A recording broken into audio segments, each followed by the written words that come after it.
Hello, my name is Autumn, and the topic I have chosen for my research project is child abuse and neglect. I chose this topic because I love working with children. I am currently a kindergarten teacher and I'm around kids daily.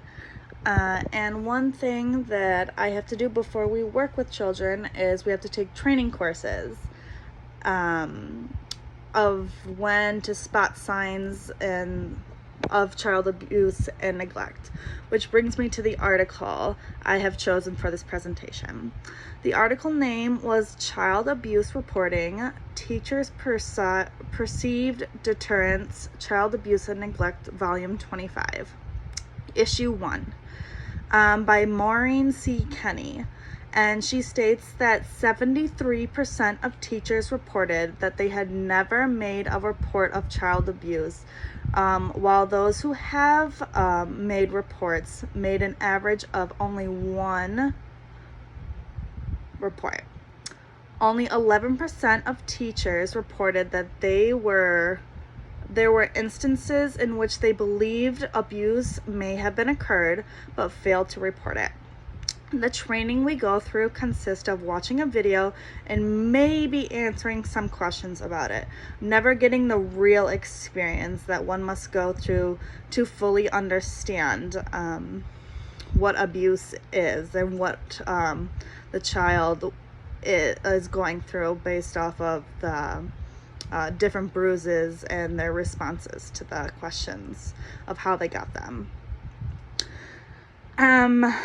This is why my target and this article's target population is teachers or anyone that works with children. We read about what to do when we suspect a child is abused or neglected, but we don't physically know what to do based off of the statistics in the article that I read. The research method they chose was AB because it gives a solid outcome of people physically knowing the steps to take when going through the trainings of child abuse and neglect.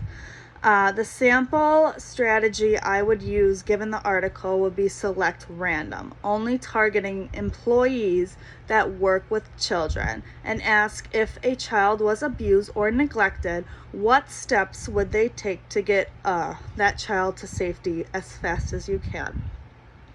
I overall loved this article. It brought a lot of facts to my knowledge about teachers and how much we don't know how to do something or are afraid to report just because we don't want to cross that boundaries with parents.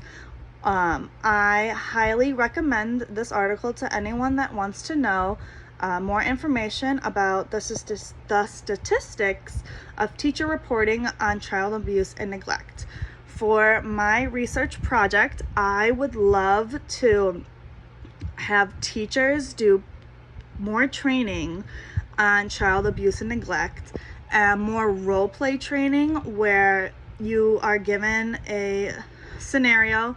The child presents themselves with bruises and they tell them a backstory of how they got the bruises, or a black eye or a broken arm, and you need to determine if it is abuse, neglect, or they simply just got it because they were goofing around or they accidentally fell.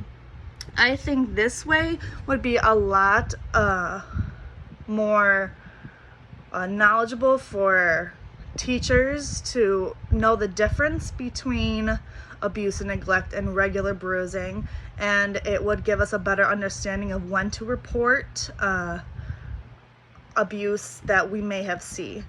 I think this would be an awesome strategy to use worldwide eventually, but starting off countrywide, just getting the practice that teachers need to become an advocate for the kids who are abused and who are neglected. Thank you.